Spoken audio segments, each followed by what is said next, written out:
It's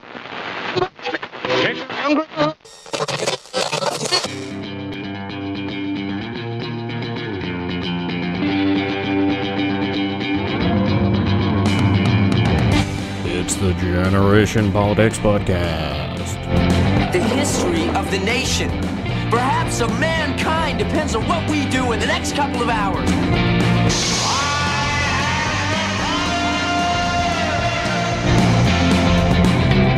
And knowing is half the battle. Discussing politics from the perspective of a generation that went from smelling like Teen Spirit to smelling like middle age. We're talking about Willis. What's the deal with politics? I don't get it. Am I right, people? And here's your host, I want you to put your hands together and welcome him to the stage. Big round of applause for David Harback.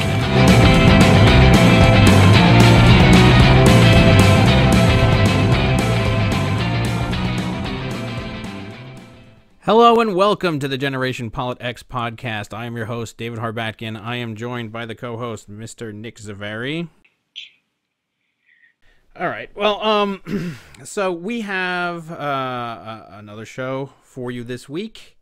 We actually have some subjects to talk about. It's not all over the place. Really, Georgia is on our mind, so we're going to talk about the Ossoff election and what it means for the Democratic Party. We might also throw in the South Carolina race that happened there too. And then we're going to switch to the healthcare debate, which is going on right now tonight. The Republicans, I guess the text of the bill was finally released. And then we might, at the end, delve into a little bit of a Supreme Court ruling regarding speech. In regards to the trademarks, which has to do with sports, which is something that Nick and I always love to talk about. But before we get into any of that, we will start off this show, as we do most, with Nick's take on the last week. Nick, the floor is yours. Thanks, Dave. So that brings us to 0-4 now with the Ossoff election in Georgia. So the Democrats have not been able to capitalize on the Trump presidency and have lost elections recently.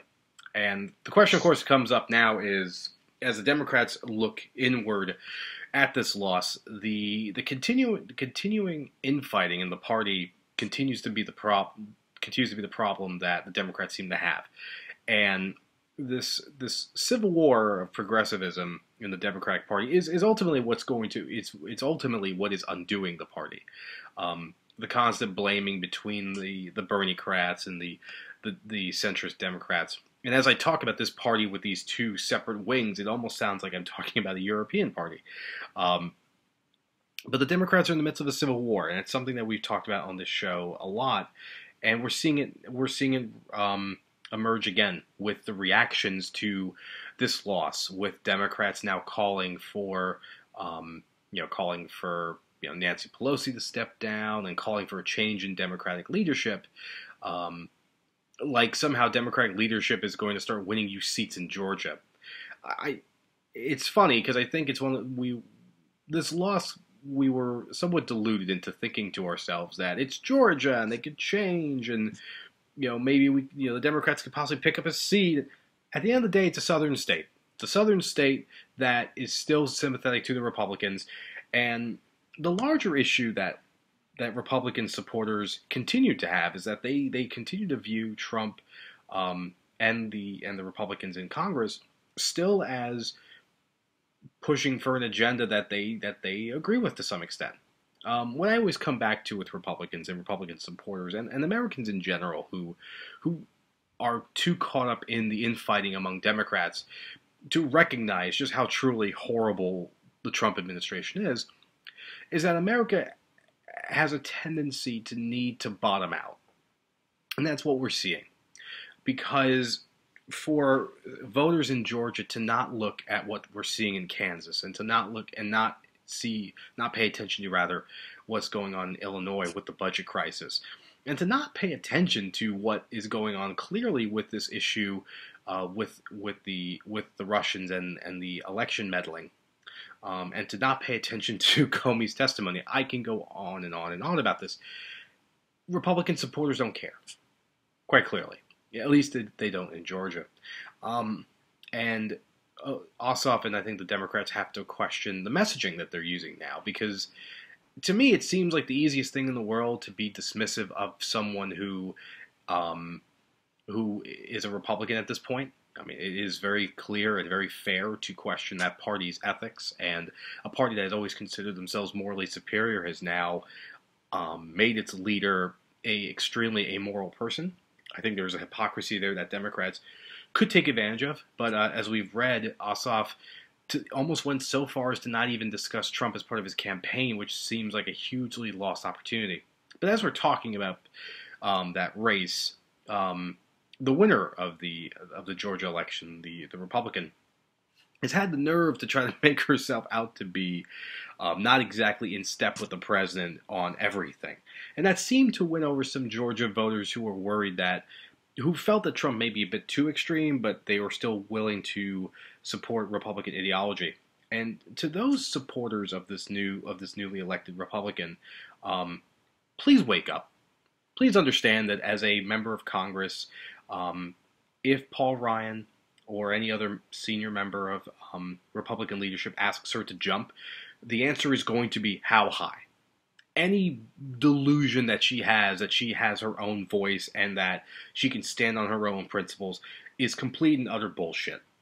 So to Republicans who believe that they are willing to repudiate some of the tweets from the president and all the other extracurricular stuff that they don't believe is endemic of their party are simply deluding themselves, because this newly elected Republican will echo the statements of the Republican president, because that's how the GOP operates.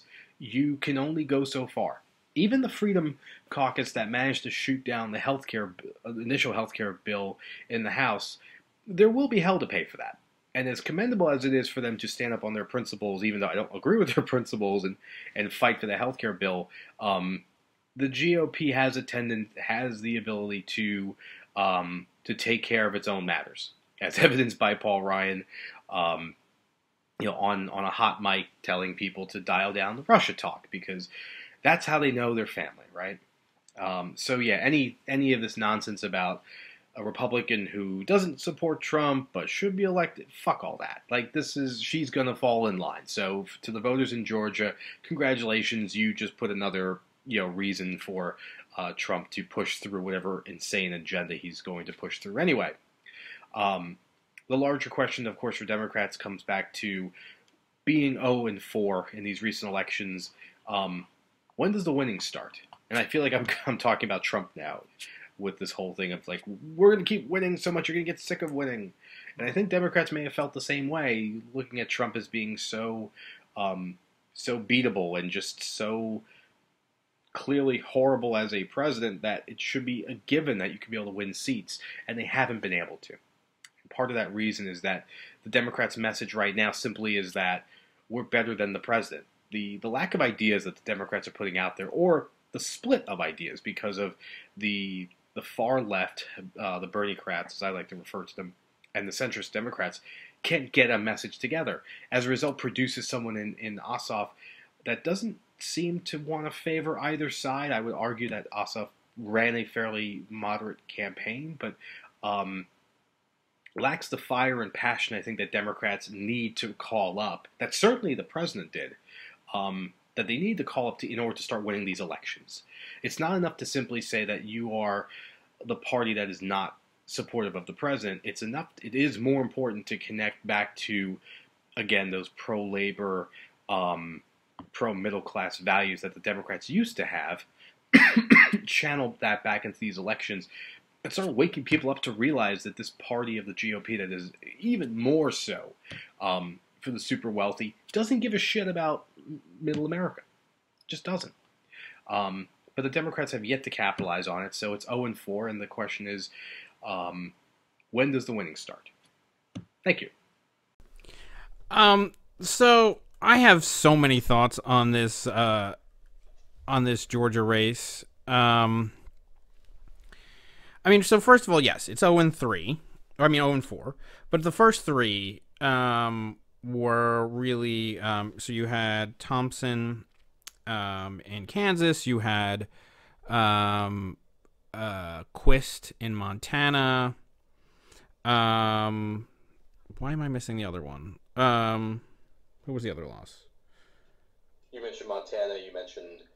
We have the one in South Carolina also now, okay. So the other ones were really, I mean, I guess they were more from the Bernie wing or whatever you would call it, and they performed better than expected, and you had a greater percentage loss in those elections than you did in this one. This was 2 points. I think Quist was like 7 points, and I forgot what Thompson was. I think it was like 5 or something. And then this was a 2-point loss for Ossoff. And the comparisons are being made between Hillary did better. I forgot what it was. Hillary had less of a percentage loss by like a fraction than Ossoff did in this district, but so people on the left are screaming, "Wow, this is actually lost votes in the period of time." Whereas if you actually look at the House seat itself, which Tom Price held, was it was a plus 20, and it got down to 2 points in 7 months. So right now people are lighting their hair on fire, and they want to throw everybody under the bus, especially Nancy Pelosi, who had nothing to do with this.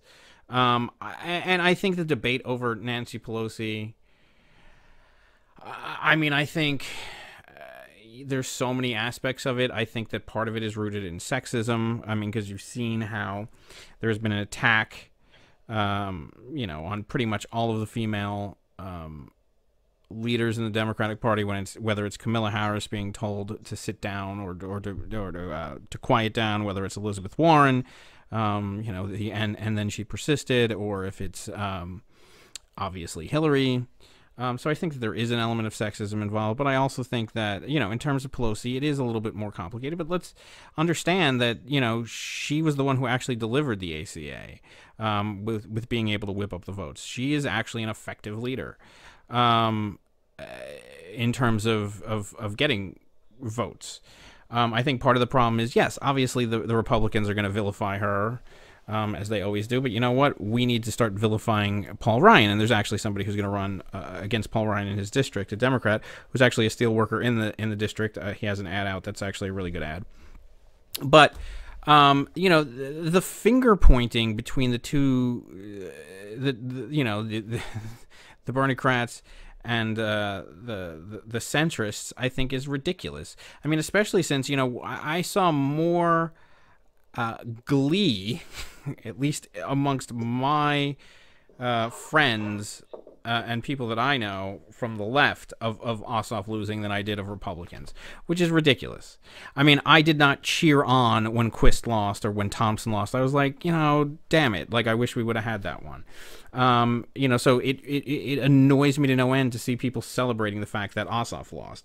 Because, first of all, I mean, here's the actual real-life implications of Ossoff losing. And everything else you could kind of brush aside. It's reading the tea leaves. It's watching, spring training baseball.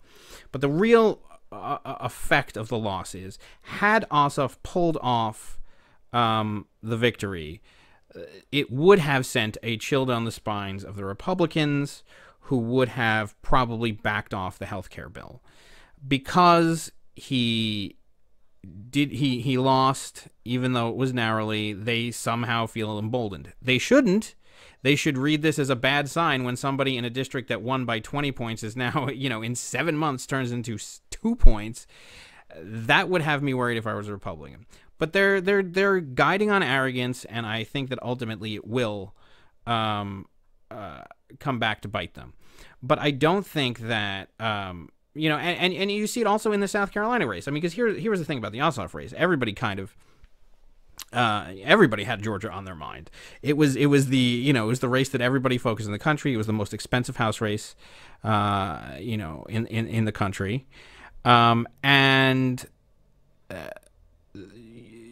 for that reason, all the focus was there. Meanwhile, in the next state, in Frank Underwood's district, for all of you House of Cards fans, it was actually the district that he's supposed to be in, the South Carolina 5th. it was a narrow loss there too. So, and the thing that we kind of lose sight of is the fact that these are the people that they're replacing are hard right Republicans. So, you're talking about Tom Price. You're talking about Mick Mulvaney. These are the people that had won these districts that you're replacing. And okay, we didn't come out with a win. I mean, look, I was very disappointed Tuesday night too. I mean, you should feel the loss. You should feel bad. You should not ever be happy when you lose. But you have to build from it. You have to learn from it. And the fact that we're coming so close in Democratic races, I understand the impatience to go, well, when are we going to win one of these? Well, you know what? The Republicans in 2009, when they were holding special elections for the Obama administration replacement election, special elections, they weren't winning them either because they were safe Democratic districts. It wasn't until Scott Brown that it really started to that was the major thing, and that's actually what caused the ACA to have to become more conservative, and that's why you have the public option not as part of the bill, because Massachusetts voted for Scott Brown. So that was a major upset that they had, and that was really a turning point in that. But I think that there are, yes, I felt depressed about it on Tuesday night, but you know what? You do have to eventually look at the positive. You're looking at, districts that are, I think it was a 9 percentage point registration for Republican advantage in this district, and she was only able to pull it out by 2. So when you get to the closer races, like if you get to for example, Darrell Issa, if you get to anything under, so that is like an 18-point swing. If you get to anything under 15 points, in a district that's even slightly more even, you're looking at a landslide election next year. So, like I said, the real life effect is that it's probably going to mean that the healthcare bill is going to pass. But like I said, we'll talk about that later. But you keep fighting.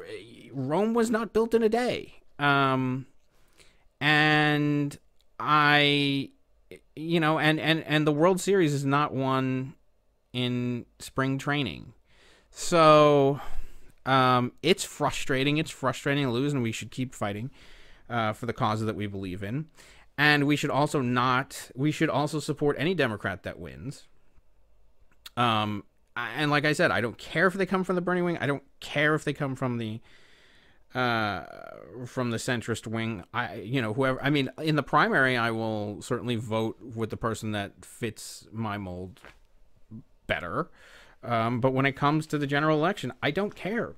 I'm voting for the person with a D in the face of this Republican Party. And I think, look, I think that I still believe that the storm is coming for them next November. We'll see if it holds, but I think it will. As far as the way that he ran his campaign, it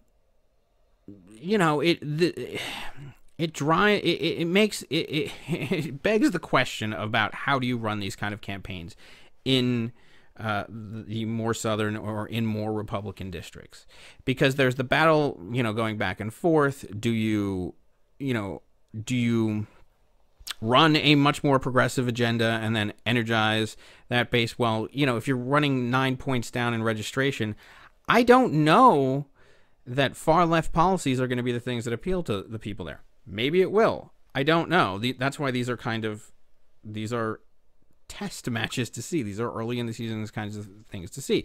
Like in Montana, it didn't really work. Then some of the conventional wisdom is maybe you run more towards the quote unquote center to not alienate the people. Then there's always the question of, do you run against Donald Trump? And he is a very tricky political figure to run against. Because first of all, he manages to have this ability to just skate by on everything. It doesn't matter what the rules are. It doesn't, ethics, anything. And if you attack him, he immediately calls it fake news, and it's not happening. And it's a very difficult thing and person to run against, when somebody runs like that. So I don't know. I don't have the answer yet, but I think that, I could tell you certainly that the answer is to vote for the Democrat, no matter who they are, even if you don't fully agree with them. And then the second thing is that, we're learning. And I also think that, like I said, we're early in the game. We're 6 months into his presidency. So, and he's already dropped so significantly. And I think that if this healthcare bill passes, you're going to see that drop even more precipitously. So, and I hate to see that happen on the backs of people that are going to suffer. But, looking at it just merely through the political lens, that is the kind of thing that could certainly hurt them. So I don't know. It's not anything to be tremendously depressed about, but it's also, not anything to be totally enthusiastic about, but it's the kind of thing that you have to work out. You have to... we have to find our way. And yes, we do have to come out with a message. And as I've said many, many times, the gap between the quote-unquote centrists and the quote-unquote Bernie-crats is not that vast in terms of issues. I could get into certain issues where, yes, I think that there is a difference of opinion. And I think that is more on the fringe, and I think a lot of it has to do with the attitude that's taken towards these kind of battles. But in terms of the actual issues, and depending on how you frame them, most people believe in providing health care to Americans. How exactly you do that, there is some debate, but yes. So, and look, I happen to be somebody that does support Medicare for all. But you know what? It is a debate that needs to happen. But it's not that different. But everybody on the Democratic side believes that there should be universal health care, or something really close to it for the people that don't. So you're talking, but the basic thesis holds on that side of the party. And in terms of education, we believe in affordable education. In terms of all of these other things, we're largely unified, and we need to start focusing on the things that unite us rather than the things, the minor petty things that divide us. And because neither one is working right now. But I do still believe that over time, it can. Well, when you mention how do you go after Trump, I think of voters in Georgia. The first thing I think about is jobs. Is that I think the way you go after this president is the fact that nothing's been accomplished yet, and I play clips of the fact that he feels that he has been the most accomplished president in this amount of time since Franklin Roosevelt, which is bullshit. Every campaign he has run with regards to the wall and safety and racism, and none of it happens. And I think what you do is you go after his record, and when he calls it fake news, you call him out on his bullshit. I understand. The thing that angers me about Ossoff and Democrats is this inability. I feel like this is where I feel like every Democrat has to tap into their sort of inner Joe Biden. It's you go after the bully, and this is something that Democrats historically cannot do, and this has always been their weakness. Is they refuse. And again, I go back to that stupid quote from the former First Lady. They go low, we go high. Fuck all that. This president has accomplished nothing. He's a con artist. You can run on that. You can absolutely run on that. And yes, it's very easy to go after the Republican candidate in Georgia 6 and say, you know what, do you stand for that? And at the debate, that's what you ask. You question these things. But what you don't do is try to take some kind of moral high ground and make this to be some kind of ambivalent centrist argument that you're going to get your teeth kicked in on. And it was almost as though Ossoff ran a campaign to just not be too progressive enough because Dave, you're right. I think to be too far left is to alienate voters in an area that are not quite comfortable with progressive ideology. But they are progressive. They are interested in jobs. They are interested in security. They are interested in decency. And none of these things this president has even brought forward. So you do campaign against the president. I think that's the opportunity you have to do, and I think it was just a lost opportunity. And we saw the same thing in Montana, and I think we're going to. I think 2018, the opportunity for Democrats becomes that is that with the healthcare bill going through and the CBO score that will come from it, and just a variety of other things that will happen. I think the most recent example right now is, after U.S. plane shot down that Syrian jet, Russia's response was that they would treat U.S. planes as hostile now, jets or fighter jets rather. And we have had no response from the White House. Can you imagine that? Can you imagine a Russian leader has openly declared that they will shoot down American planes because they view us now essentially as the enemy? And this gutless, ballless, fucking orange Cheeto of a man can't even say anything. Because he knows goddamn well that he's got a relationship with Putin that he doesn't want to jeopardize. Because somehow our relationship with Russia is important. You run on that. You run on the cowardice of Donald Trump. But what you don't do is you just decide to just play it safe in the middle, which is what Ossoff did. So, Southerners respect power. They respect aggression. That's why Trump carries these votes. Democrats will continue to just keep getting their heads kicked in until shit gets so bad that by default Democrats start winning elections. Like, for example, the financial crisis in 2008. Like, for example, the Depression. Or the tax issues of the Bush administration in '92. It usually takes some kind of fiscal crisis for Democrats to be able to swoop in with federal legislation that basically rights the ship. So the Democrats have to wait for a bottoming out to happen, and that shouldn't have to be the way. But to call back, Democrats who like to get dirty, like a Lyndon Johnson or even nowadays a Joe Biden, seems like I'm just sort of just calling out to the shadows, because that's not the Democrats we're seeing now. Certainly not the Democrats that are so quick to blame frickin' Nancy Pelosi of all people for that loss in Georgia, and just want to feed among themselves, because the Civil War for the Democrats is the real battle that matters. It's not the White House, which is as crazy as that sounds. And they're more interested in, you and I say this all the time off air. They want to win they want to win the arguments. They don't want to win elections. And that's as long as that is what keeps them satisfied, then they'll keep losing. They'll keep losing, and the only thing they can hope and pray for, which probably will happen, knowing this president, is that things get so bad, and this healthcare bill is absolutely shit, and it's going to be, that they win elections by default, as opposed to aggressively winning on ideas.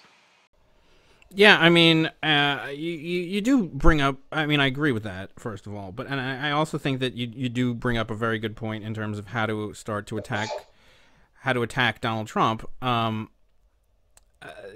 way really is, I mean, what they have to do is they have to create the caricature of the man and repeat it like a mantra. This is what the Republicans do all the time. This is how they vilified and demonized Obama. They didn't care about the policies. They just took whatever aspect of him that they could and just hammered at it over and over and over again. And that's why with the Russia thing, even though some people are tuning out, you see it starting to stick. You've seen, certainly in the poll numbers, you've seen them drop slightly, but you've also seen, the strongly support numbers, fall, even if people are still on the fence. But yes, you're right. And I think, calling him a con man Don, keep doing that, pointing out the obvious things and just having it stick like a mantra, calling him a buffoon, calling him, but like messaged properly, like don't just, you have to do it towards those kind of things. And I think the con man thing is a very good way to do it, because it's true, but secondly, it sticks. And just like he does with the fake news, when he says fake news, you bring up news, he calls it fake news. It's the kind of thing that you could refute what he says by saying, well, that's just a con man talking. Like it kind of is built into the fabric of doing it. And look, and one of the other things, I mean, yes, you're right on the accomplishments. You go after jobs. You talk about, instead of just talking about climate change, which obviously apparently the South doesn't care about to some degree, you talk about the jobs that it would provide to those districts. Like if you look at what happened in Michigan, for example, 77,000 jobs were being created in green energy. That's at jeopardy. That's in jeopardy now. And you just you hammer jobs, and you hammer at just, and not his character. It's not, because like unfortunately, whether we like it or not, some of that is baked into the cake. Like calling him a racist is not going to do it, even though he is. Calling him a sexist is not going to do it, even though he is. But the things that are going to stick are the things that are kind of tied to his personality, and his policy, and that can stick in there. And then I agree that an alternative has to be provided. But there is an alternative that is being provided, by the way, which is universal health care, which is all of these other things. The problem is that the Democrats have to get really good at messaging it.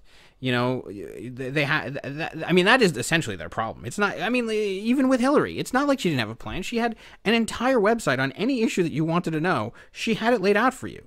And it was actually a pretty progressive a platform. And especially if you look at the Democratic platform, which was negotiated with Bernie, that was a progressive platform. The problem is it's not a quick soundbite, and they have to start coming up with quick soundbites. First of all, the current healthcare system has to be called, if you want Medicare for all. So one, you say you're for Medicare for all, and second, you say you're against corporate health insurance, or corporate-run health insurance. They use that with government-run health insurance. You use the same thing with against them, corporate-run health insurance.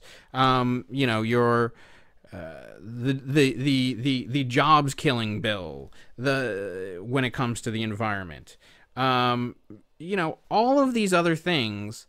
It has to be messaged, and it has to, I'm sorry, but it has to fit into a tweet. Your elevator pitch. The Democrats need to work on their elevator pitch, and that's it. And then once you could do that, once you could stick that and get to a succinct message on those kind of things, then you can win. But as long as you're giving a dissertation on whatever, a lot of these voters are going to tune out.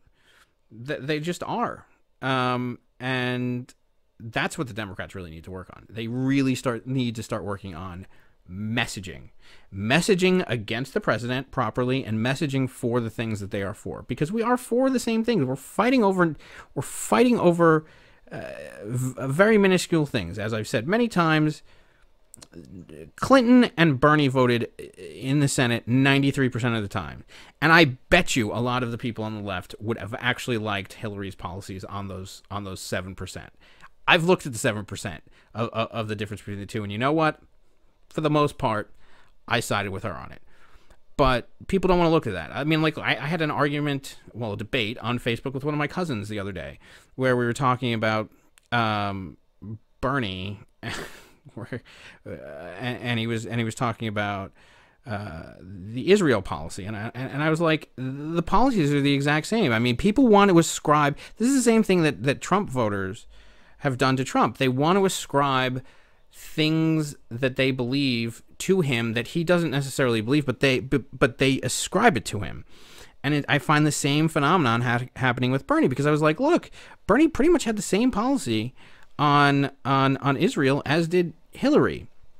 And he was like, no, he didn't. And I actually included a video clip of him saying it. This wasn't even a link to an article or whatever else. This was a full interview that Bernie had given. And I didn't, and I offered it without opinion. I didn't even say, this is how I feel on this or anything else. I just said, like, okay, because I understood his position on it. I don't necessarily agree with all of my cousin's position on all of this stuff, but I know what it is, because he's been quite outspoken about it. And I said, but you understand, Bernie's opinion and Bernie's position on this doesn't match what you're saying. And and I'm not making a value judgment on this issue in that forum. And I just attached the video, and then the response was, I have to disagree with you there. And I'm like, what are you disagreeing with? I'm not making a value judgment. I'm not making a statement or an opinion on this. What I'm simply saying is he said this, and here is him saying this. There's nothing to disagree with there. And that's just the automatic reaction that I find that happens so often. But we need to get to the point where we generate that kind of automatic reaction against Trump amongst people that support Trump. And look, it'll happen. It's just a question of how fast does it happen. I mean, look, it happened to George Bush, W. Bush. You could not find a W supporter, or you would be hard pressed to find a W supporter in 2009. The same is going to happen to Trump eventually, but it's just a question of don't screw it up, and don't do what happened with Reagan.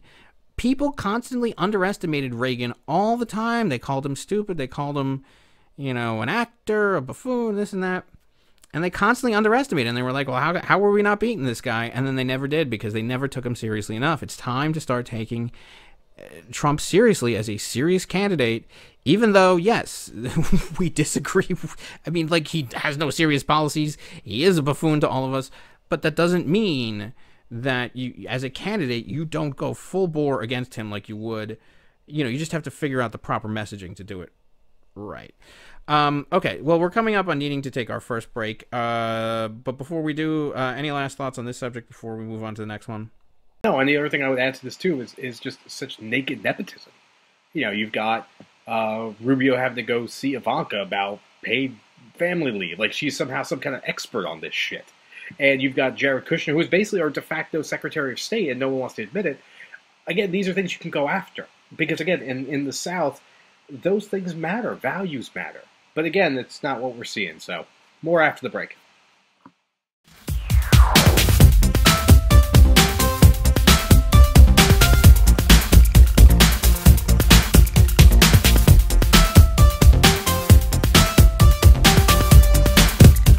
All right, we are back. We were just talking about the Georgia election. We're going to switch over to the discussion about the healthcare bill, the American Healthcare Act, I think it's called, or whatever, the AHCA.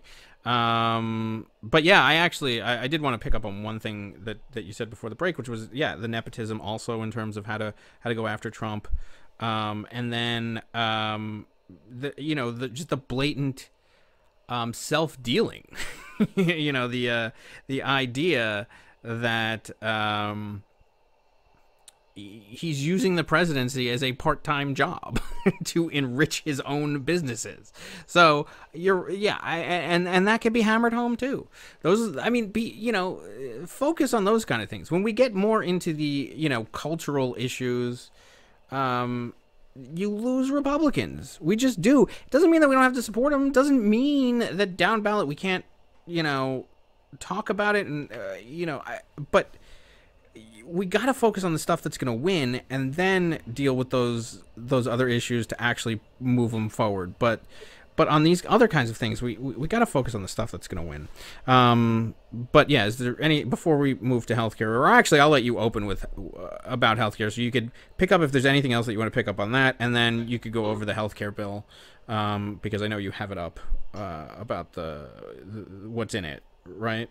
I do. So essentially, finally, this little cloak and dagger scheme that Senate Republicans have been playing for the last couple weeks finally has been brought to light, which is what we'll consider the official repeal of the Affordable Care Act. But what we're finding in this early version of the bill is that we're still looking at essentially a end to Medicaid for all, and still ultimately it's a bill that puts the onus of health care into the purview of states. There's a lot of change in language to this, but ultimately the issues that even Republican governors like John Kasich shared previously is still there. Ultimately, Republicans can't get right with the idea of federally funded and supported health care for Americans. It has to be something that Republicans feel is to the purview of states. And the problem with states, and Dave, you're a good example of this being in California, is that when you talk about block grants, you can't in good faith say that the state of California gets, say, $1 billion, and the state of Montana gets $1 billion. Obviously, the smart thing to do at that point for healthcare's sake is to move to Montana then, to have more access to funds. As a resident of California, the money you would be entitled to for subsidies would be greatly reduced because there's so many people there. But this is what Republicans will do all the time. Republicans will make healthcare a state's issue, and this is what they choose to do with everything. Every social issue, every issue possible is to the state's purview, and I think therein lies the problem, because I think you look at the mandatory pieces that had to be in place for the ACA to work had certain assumptions, namely that everyone would be enrolled, even the healthiest of Americans, because everyone has to participate in order for everyone to benefit. And Republicans absolutely just do not agree with that. And then at the same time, you're seeing the gutting of support for Planned Parenthood, which we knew was going to come anyway, and that is more. Again, this goes back to what you and I were talking about before about framing. Republicans frame Planned Parenthood as abortion. Democrats and rational people tend to view Planned Parenthood as just that, as supportive of those who want to make decisions about becoming a parent. Unfortunately, abortions are a part of that discussion, but it's also about contraception. It is about awareness of just essentially just being aware. I mean, getting tested for STDs. All of these things become available through Planned Parenthood, but what Republicans do, as they're prone to do, is they take that one element that is just they find so morally reprehensible and make that the only thing that we know about this organization. So, to those who have looked at Planned Parenthood before for additional medical support, will lose that out because of the lack of funding. And I think the biggest thing I always come back to when I look at this, when I look at the Senate draft, is that it's not. It has some changes from the House bill. Perhaps it's a little less meaner than the president would call it, but it's still basically framed the same way as the House bill. It's still very much about what states are on the hook for, and with little or no federal support. And at the end of the day, there is going to be an end in sight with this bill to Medicaid for all eligible Americans. And until Republicans can be able to figure out how to accept that healthcare is now viewed very differently in this country. It is now viewed as something that Americans expect. It is what the ACA has provided. It has changed the mindset of Americans that healthcare is something that people feel that they are entitled to, not unlike Social Security. And Republicans are playing a very dangerous game right now, basically walking away from it, or setting it up so that states could ultimately fail on their own. What I find ironic about all this is that when we're talking about Medicaid, and talking about services, partly for the elderly, which is a voting block that both Democrats and Republicans never choose to really mess with. That's what's going to happen here, and I'm, like anyone else, going to wait for the AARP to stand up and call bullshit on this.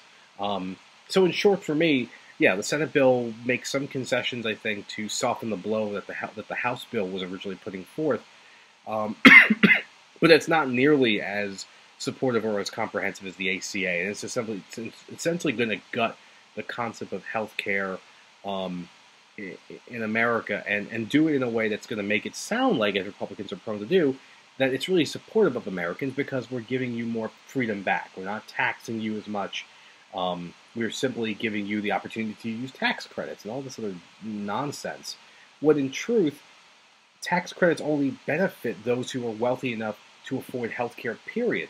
Because the money you're giving isn't really making up for the income gap. And this is what the Republicans never understand. Republicans operate from this place of privilege where everybody who they secretly want to have health care, namely, upper middle class and rich people, can have access to it now. And the poor that actually need additional funding simply just get fucked on this, as they usually do with Republican bills. So, it's essentially the House bill, but dressed up to sound a little nicer, but will ultimately produce the same effect in the end for Americans. Yeah, so first of all, on the Planned Parenthood thing, I mean, no federal dollars can go into Planned Parenthood anyway, but of course that never really, I mean, that gets brought up generally by Democrats, but not in the proper messaging also. But as far as the state's involvement in healthcare, I think one of the things that oftentimes gets missed, which is actually the worst part about it, is not even just the block grants. It's the idea, he always sold it as, selling insurance across state lines. The problem is really going to be because they're gutting the essential benefits, which basically means that you could sell something that's called health insurance that in no way is actual health insurance. Like, oh yeah, you have health insurance, but it doesn't cover, going to the hospital or seeing a doctor.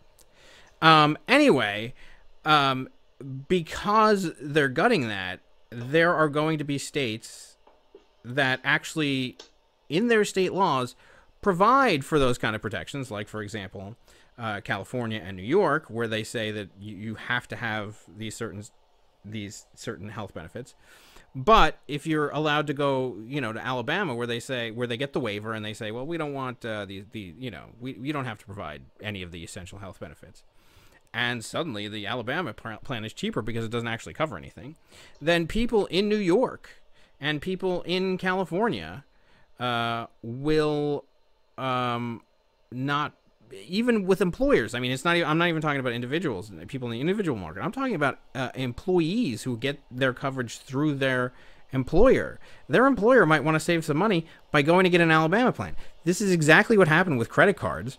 Back in the 70s was the usury laws were, it was a race to the bottom. That's why whenever you see your credit card stuff, it's all in South Dakota, because they had the maximum usury laws allowable, and everybody moved to South Dakota because that's where you can charge the most interest. Well, the same kind of thing is going to happen here, where everybody's going to move to whatever state decided to have the least amount of benefits for people, and then therefore has the cheapest plans because you're not actually offering anything.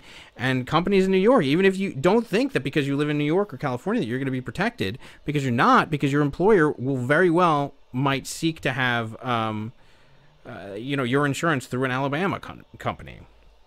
I keep using Alabama. It could be it could be Mississippi for all I know. Whatever it is. Could be South Dakota. They have some experience in this.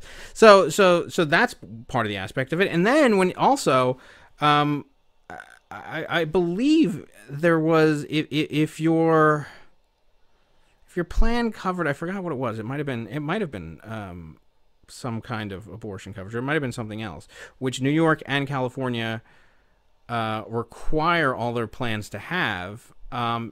You would not be eligible for subsidies, which means that anybody in New York or California, two of the largest population states in the entire country, will be ineligible for any kind of subsidy on the individual market. It's just awful. The bill itself, I could go into a million. It gets rid of pre-existing conditions because it creates the high risk corridor, which means that even that you just won't be able to afford it. I mean, because it will just become absolutely unaffordable for anybody. It's just an awful bill. But that being said, I unfortunately think it's going to pass. I really do. And as much as I hate Mitch McConnell, I mean, he's an evil genius. He is, in terms of being able to manipulate Senate procedures. The thing is the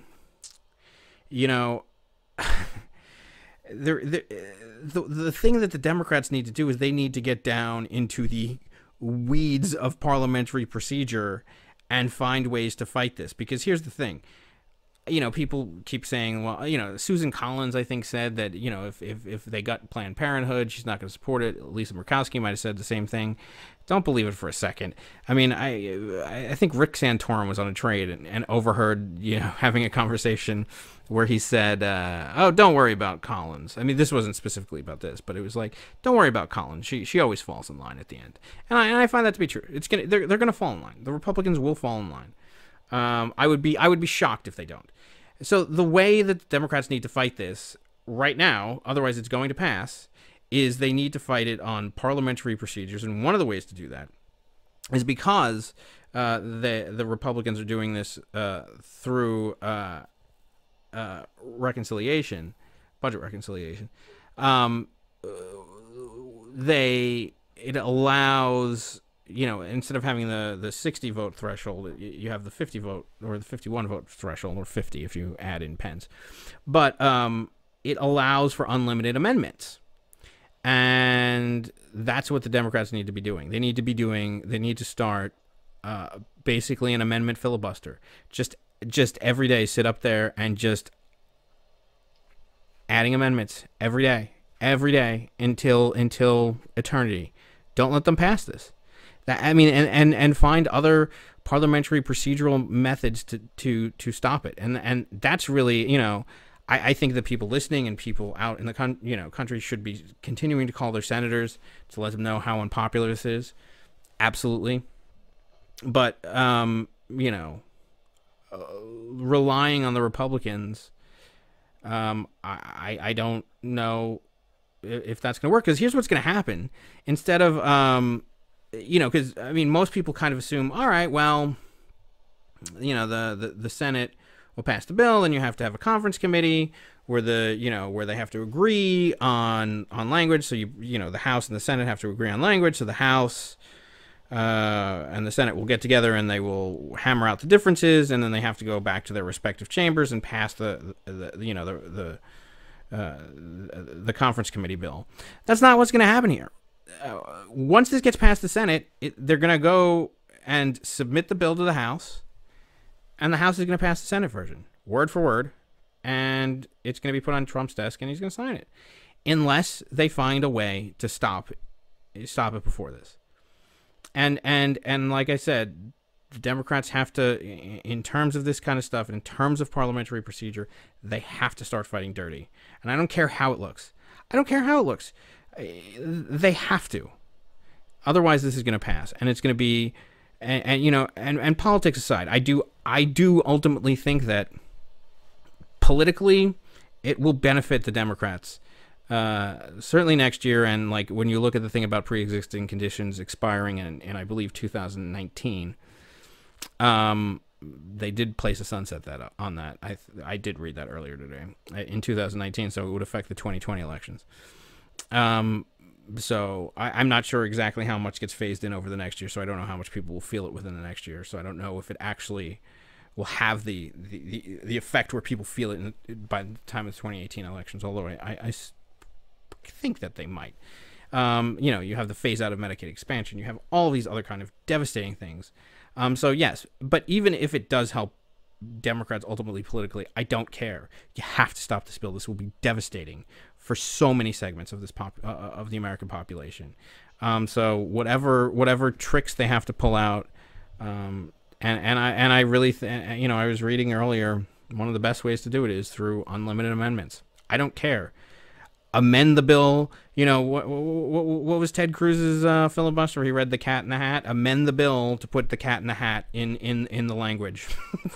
Or green eggs and ham. Have that as part of the language, and have them have to vote on all of that over and over again for a year and a half. But because if they want to play dirty, well, the Democrats have to play dirty back, and that's the only way to do it. So therein lies the problem. Because this is what Democrats don't do. Because Democrats want to win on arguments. They don't want to play dirty. They don't.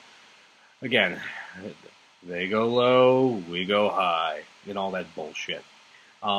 This is from NPR. This is a great breakdown, actually, of in 9 key points of the healthcare bill. And this particular part comes under the heading of people with pre-existing conditions. Under the Senate draft of the Better Care Reconciliation Act, which is a terrible name for this, insurance companies would be required to accept all applicants regardless of health status. But the draft bill would and here it comes, would let states ask permission to reduce required coverage, also called essential health benefits, which would give insurers some discretion over what they offer in their plans, and possibly change what they can charge consumers. The second you allow states to have any discretion over health coverage, and you open the door for insurers to then just basically play with numbers and prices, and ultimately decisions over what people can be covered for or not, then suddenly makes healthcare look a lot different in New Jersey than it does in, say, Kansas. this has always been the issue with Republicans. The mindset that you let states solve their own problems when it comes to something as significant as healthcare, or as it did once before with civil rights. And we see historically, time and time again, that that's going to fail. And that's just one point of the bill, of the Senate draft of the bill. And I agree with Dave. I think it is going to pass. I think the Republicans want this so badly, much to their own detriment, because I think once the information starts coming out, what this is all going to mean, it's going to take us at least one election cycle in 2018 for people to start to realize, for people to start to feel the heat, and for organizations like the AARP and women's groups, and essentially everyone over the age of 26, basically, to get, as our friend Audley would say, to get roused and to take action on this. I think this is a poison pill. I think this is really the Republicans being as Republican as they can be with the concept of an entitlement program. And it's to their detriment, because when the horror stories start coming out about what people have lost in their health coverage, Democrats hopefully will be able to capitalize on it. And I agree with the fact that it's uncomfortable for me to talk about people suffering in healthcare as being used as a political issue. But that's the way the United States of America works, because we're the only industrialized nation that can't figure out how to do nationalized healthcare. Actually, that's not true. There are others as well. But we have been able, as a country, been able to accomplish so many things that this is baffling to me, that it always will be, that we can't get healthcare right. And as a result, what this Senate bill, what this bill will do, will guarantee that healthcare will not be affordable for all, will not be accessible for all, and like everything Republicans like to do, it depends on the states. And basically, if you want better healthcare, you better hope that you can go find a job by Indeed and move to a better state.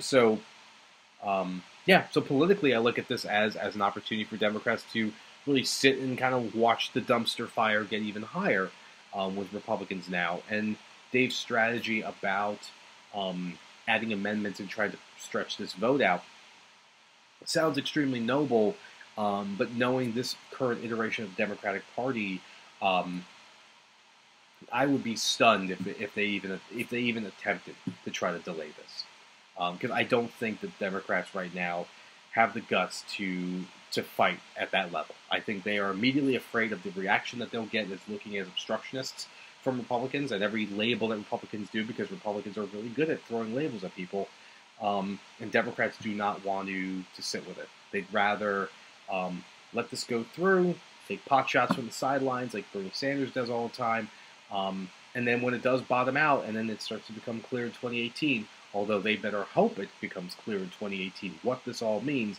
Otherwise, you're going to have to wait for the presidential election by 2020 when this all becomes very clear what this bastardized version of healthcare from the Republicans is offering and how terrible it is. So, Dave's strategy sounds great. I simply doubt that Democrats rather have any interest in trying to pursue it. Yeah, I mean, I also think one of the other things that they could do is just withhold unanimous consent on anything. Just grind the Senate to the halt. This is what the Republicans did in 2009, because the Senate essentially operates on unanimous consent for most things, because otherwise you could have unlimited debate on the most mundane procedural motion.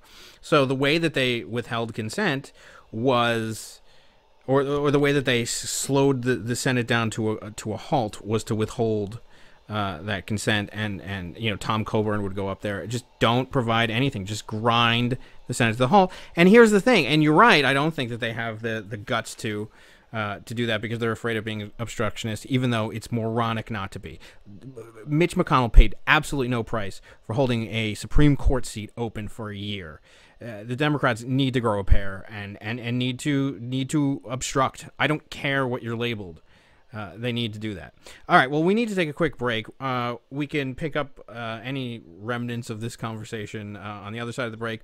And then I'd like to get into a little bit of a discussion before we end the show on something Nick and I might actually disagree with. I don't know how it's going to play out, but there was a ruling in the trademark in a trademark case that will have effect. Will have an effect on some sports teams. So we will pick this up right at the other side of the break.